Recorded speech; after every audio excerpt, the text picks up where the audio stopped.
Rajad supremo Lalu Prasad Yadav एक बार फिर राजनीतिक बहस के केंद्र में है। इस बार विवाद किसी चुनावी बयान, गठबंधन या राजनीतिक रणनीति को लेकर नहीं, बल्कि एक दान को लेकर खड़ा हुआ है। बिहार की राजनीति में ये चर्चा तेज है कि जब जब लालू यादव या उनके परिवार का नाम किसी दान, उपहार या जमीन के हस्तांतरण से जुड़ा है, तब तब विवादों ने उनका पीछा नहीं छोड़ा।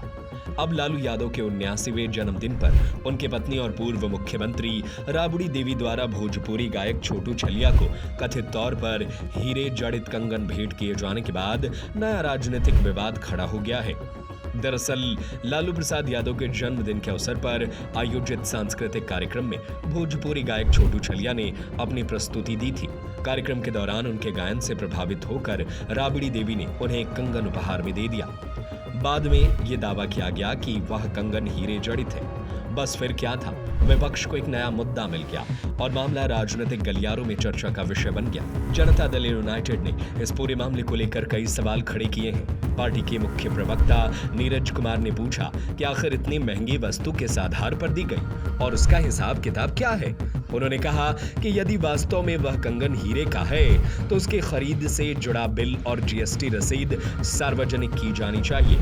जेडीयू ने यहां तक कहा कि यदि दस्तावेज नहीं सामने आते हैं तो ये मामला ईडी और इनकम टैक्स की जांच का विषय बन सकता है। हालांकि राजद की ओर से इस मुद्दे पर कोई विस्तृत आधिकारिक प्रतिक्रिया सामने नहीं आई है, लेकिन राजनीतिक विश्लेषकों का मानना है कि यह विवाद केवल एक कंगन तक सीमित नहीं है। विपक्ष इस बहाने लालू परिवार को पुराने मामलों की याद दिलाने की कोशिश कर रहा है, जिनमें दान, उपहार और संपत्ति हस्तांतरण को लेकर गंभीर आरोप लग चुके हैं। लालू यादव और उनके परिवार का नाम पहले भी कई ऐसे मामलों में सामने आ चुका है जहां दान या हस्तांतरण शब्द ने राजनीतिक और कानूनी विवाद को जन्म दिया। सबसे चर्चित मामला नौकरी के बदले जमीन लेने का रहा है। आरोप है कि रेल मंत्री रहते हुए लालू प्रसाद यादव ने रेलवे में ग्रुप डी की नौकरियां दिलाने के बदले लोगों से जमीन अपने परिवार के नाम पर करवाई।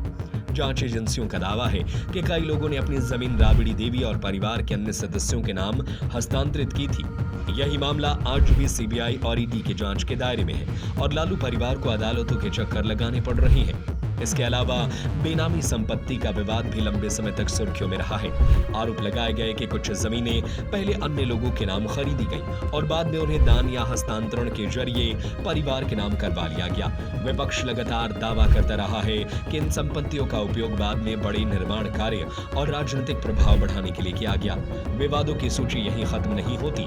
पूर्व उप मुख्यमंत्री और भाजपा नेता दिवंगत सुशील कुमार मोदी ने भी एक समय बड़ा आरोप लगाया था कि लालू यादव के बड़े बेटे तेज प्रताप यादव को बेहद कम उम्र में बड़ी मात्रा में जमीन दान में मिली थी। सुशील मोदी का दावा था कि जब तेज प्रताप यादव महज 3 साल 8 महीने के थे तब उन्हें 13 एकड़ से अधिक जमीन दान में दी गई थी।